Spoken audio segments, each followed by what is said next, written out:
दोस्तों बात करने वाले हैं जाति निवास और आय के रिगार्डिंग। जी हाँ फ्रेंड्स, जाति निवास और आय का जो बनाने का प्रक्रिया है वो बदल दिया गया है। जी हाँ फ्रेंड्स, पहले क्या था कि केवल आप आधार कार्ड और फोटो के जरिए जो है अपना जाति निवास आय बनवा सकते थे। लेकिन इसमें क्या है कि बदलाव लाया गया है। अब आपको आधार कार्ड के अलावा भी अपने माता पिता का भी एक डॉक्यूमेंट आपको देना पड़ेगा।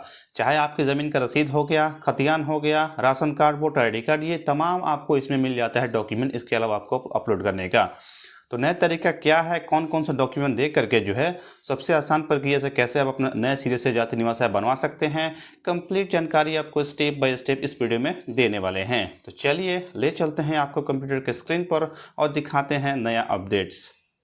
तो इसके लिए सबसे पहले आपको अपने क्रोम को ओपन करना है। ओपन करने के साथ ही आपको इसमें लिखना है RTPS। इतना लिख करके सिंपल में सर्च करेंगे और जो पहला लिंक आएगा उस पर क्लिक करेंगे। हालांकि इसका जो डायरेक्ट लिंक है मैंने आपको डिस्क्रिप्शन बॉक्स में दे दिया है, वहां क्लिक करके आप यहां पर आ सकते हैं। अब यहाँ पर देख सकते हैं, यहाँ पर वेबसाइट वगैरह सब चीज सेम है। और जैसे आप अप्लाई किया करते थे, यहाँ पर आने के बाद लोक सेवा का अधिकार की सेवा में इसी सेक्शन में आ करके एक ऑप्शन आपको मिलता है सामान्य प्रशासन विभाग। यहाँ तक चीजें वहीं आपको यहाँ पर क्लिक करना है। और मान लीजिए आपको आवासीय बनाना या निवास बनाना, इसके ऊपर क्लिक करेंगे और पहला होता है अंचल स्तर, इसके ऊपर आपको क्लिक कर देंगे।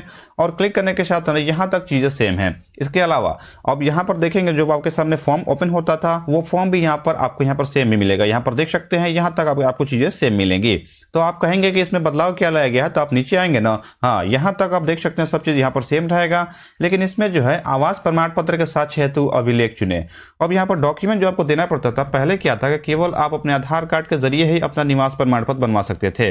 लेकिन इसमें क्या है कि बदलाव लाया गया। आप देख सकते हैं बदलाव यही है कि इनमें से आपको कोई एक डॉक्यूमेंट यहाँ पर देना पड़ेगा।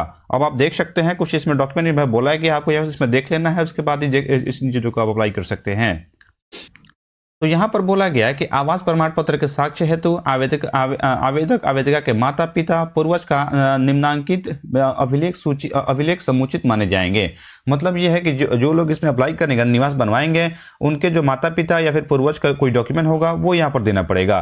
सपोज कि आप देखेंगे यहाँ पर राजस्व अभिलेख का खतियान, जो जमीन का खतियान होता है वो आपके पास है, इसके जरिए आप यहाँ पर अप्लाई कर सकते हैं। राजस्व अभिलेख यहाँ पर दान पत्र है। राजस्व अभिलेख भूमि संबंधी दस्तावेज आपको दे करके जो है। इसके अलावा राजस्व अभिलेख भूमिहीनों को आवंटित जमीन से संबंधित अभिलेख। इसके बाद अन्य राजस्व अभिलेख राशन कार्ड के जरिए बना सकते हैं, राशन का ऑप्शन है। निर्वाचन पहचान पत्र, विद्युत विपत्र और दूरभाष विपत्र।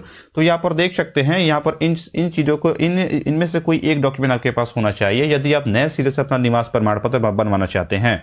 सारा फॉर्म वैसे आपको भरना है जैसे पहले आप भरते थे। इसके बाद इसमें से आपको चूज करना है। सपोज कि आपके मान लीजिए आपके पास राशन कार्ड चूज करेंगे। वोटर आई डी कार्ड यहाँ पर चूज करेंगे। इसके अलावा जमीन का खतियान वगैरह देना चाहते हैं, इसे आप चूज कर सकते हैं। और जमीन का रसीद देना चाहते हैं तो ये ऑप्शन मिलता है, भूमि संबंधित दस्तावेज। तो इस तरीके से है जो इनमें से आपको चूज करना है कि कौन सा डॉक्यूमेंट आप यहाँ पर देना चाहते हैं। और यहाँ पर कैप्चा फिल करके प्रोसीड करेंगे और आगे चलकर आपको जैसा आप करते थे डॉक्यूमेंट को आपको अपलोड करके आपको सबमिट करना होता है। तो ये तो हो गया कि निवास आपको कैसे बनवाना है। इसके अलावा यदि हम जाति की बात करें, जाति के ऊपर हम यहाँ से क्लिक करते हैं और पहला ही स्तर यदि हम मान लीजिए यहाँ से अंचल स्तर से ले लेते हैं, इसके ऊपर क्लिक करते हैं और क्लिक करने के साथ ही सेम यहाँ पर फॉर्म ओपन हो जाएगा। सारी चीजें यहाँ तक सेम मिलेंगी आपको। यहाँ पर आने के बाद सब चीज सेम मिलेगा। और इसके बाद ठीक आपको निवास की तरह इसमें भी आप देखेंगे यहाँ पर बोला गया है कि जाति प्रमाण पत्र के साक्ष्य हेतु आवेदक आवेदिका के पिता पूर्वज का निम्नांकित अभिलेख समुचित माने जाएंगे। तो यहाँ पर आप देख सकते हैं जाति में भी यहाँ पर कुछ डॉक्यूमेंट बोला गया है। अब ऐसा नहीं है कि निवास और जाति वाला जो डॉक्यूमेंट माना गया तो सब चीज सेम है, नहीं फ्रेंड्स, यहाँ पर देख सकते हैं यहाँ पर कुछ अलग यहाँ पर डॉक्यूमेंट मांगा गया है जाति के लिए। तो इसमें बोला गया राजस्व अभिलेख यानी खतियान इसमें दे सकते हैं। दान पत्र, भूमि संबंधी दस्तावेज दे सकते हैं। भूमिहीनों को आवंटित जमीन से संबंधित अभिलेख देख सकते हैं। अन्य राजस्व अभिलेख, राजस्व अभिलेखों की अनुपलब्धता की स्थिति में स्थल निरीक्षण हेतु आग्रह। तो यहाँ पर देख सकते हैं इतने तरह के आपको डॉक्यूमेंट यहाँ पर देना पड़ेगा। इसके अलावा यहाँ पर आप देख सकते हैं इसमें जितने भी डॉक्यूमेंट है ना, ज्यादातर में आपका जमीन से जुड़ी दस्तावेज ही यहाँ पर मांगा जा रहा है। तो ये चीज यहाँ पर बदलाव किया गया है। और हमें लगता है ना कि ये चीज ना इसलिए किया गया है क्योंकि इसका बहुत लोग मिस यूज भी करते थे। पहले क्या था कि केवल आप अपने आधार कार्ड और फोटो के जरिए अपना निवास, जाति और आय बनवा सकते थे, जो कि काफी आसान था हेरा फेरी करने में। लेकिन अब हमको लगता है कि यहाँ पर हेरा फेरी की संभावना बहुत कम रहेगी क्योंकि यहाँ पर जेन्युइन डॉक्यूमेंट आपको यहाँ पर देना पड़ेगा, तभी आप इन चीजों को बनवा सकते हैं। तो हमने निवास की बात की, जाति के बारे में बात की। अब हम बात करने वाले हैं आय के बारे में। अब आय के बारे में कौन सा डॉक्यूमेंट मांगा जा रहा है, तो आय के ऊपर क्लिक करेंगे, आय प्रमाण पत्र का निर्गमन। फिर से हम पहले ऑप्शन अंचल स्तर को चूज कर लेते हैं और इसके बाद देखेंगे फिर से आय का और यहाँ पर फॉर्म आपके सामने खुल जाएगा।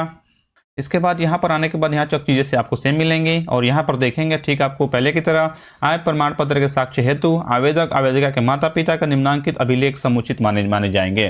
तो यहाँ पर आप देख सकते हैं मतलब जो अप्लाई करेंगे उनके पूर्वज हो या फिर उनके माता पिता हो, उनका डॉक्यूमेंट आपको यहाँ पर देना पड़ेगा। यहाँ पर आप देख सकते हैं आय के केस में एक चीज़ मांगा जा रहा है, वेतन पेंशन पर्ची। आप कहीं काम करते हो उसका जो स्लिप होगा ना पेमेंट का, वेतन का, सैलरी का, तो वो यहाँ पर आपको देना पड़ेगा। आयकर रिटर्न यदि आप RTI फाइल करते हैं तो वो यहाँ पर आपको देना पड़ेगा। और न्याय अभिलेख, तो इनमें से कोई एक डॉक्यूमेंट दे करके अपना आय प्रमाण पत्र बनवा सकते हैं। तो ये तरीका हो गया कि कौन कौन से इसमें बदलाव लाया गया, आप देख सकते हैं फ्रेंड्स। तीनों के लिए यहाँ पर डॉक्यूमेंट मैंने आपको बता दिया। इसके बाद जो होता है आपको अपना डॉक्यूमेंट कैसे अपलोड करना होता है, मैं एक चीज़ वहाँ पर आपको ले चल के समझा देता हूँ। इसके अलावा आप देख सकते हैं फ्रेंड्स, हमने एक निवास के लिए यहाँ पर फॉर्म भरा है और आगे आने के बाद डॉक्यूमेंट वाले सेक्शन में आ गए हैं। अब यहाँ पर आप देख सकते हैं मेरे केस में क्या है कि मैंने वहाँ निर्वाचन पहचान पत्र का जो ऑप्शन था ना उसको यहाँ पर चूज़ किया, यानी वोटर ID कार्ड का जो आपके माता पिता का होगा या फिर पूर्वज का होगा, उनका चीज़ आपको यहाँ पर देना होता है। तो आवेदक का पहचान पत्र, जिनका अप्लाई कर रहे हैं उनका क्या करना, आपको आधार कार्ड यहाँ मिलता है ऑप्शन, उनका आधार कार्ड यहाँ से आपको अपलोड कर देना है। तो जिनका अप्लाई कर रहे हैं उनका यहाँ पर पहचान हो जाएगा। इसके बाद आपको करना है कि निर्वाचन पहचान पत्र हमने यहाँ पर चूज़ किया है, तो आपको यहाँ पर करना क्या होगा, अपने माता पिता या किसी पूर्वज का अपने वोटर ID कार्ड का जो फोटो होता है वो आपको यहाँ से अपलोड कर देना है। इसी तरीके से यदि आपने वहाँ पर अपना खतियान चूज किया होता तो आपको अपना खतियान यहाँ पर अपलोड करना होता। यदि आपने राशन कार्ड चूज किया होता राशन कार्ड यहाँ से अपलोड करना पड़ता। तो ये चीज़ यहाँ पर बदलाव लाया गया है कि आपको जिनका मतलब कैंडिडेट का एक आधार कार्ड देने के साथ साथ अपने माता या फिर पिता में से कोई एक डॉक्यूमेंट आपको यहाँ पर देना पड़ेगा, तभी आप इन चीज़ों को बनवा सकते हैं। तो उम्मीद है आपको वीडियो पसंद आई होगी फ्रेंड्स, और हमने आपके सामने रखा कि क्या बदलाव लाया गया जाति निवास आय के बारे में और कैसे आप नया सिरे से अपना अप्लाई कर सकते हैं। तो उम्मीद आपको वीडियो पसंद आई होगी। पसंद आई है तो वीडियो को लाइक कीजिए, चैनल को सब्सक्राइब कीजिए और अपने दोस्तों को साथ शेयर कीजिए। आज के लिए बस इतना ही, मिलते हैं किसी नेक्स्ट वीडियो में। Thank you for watching.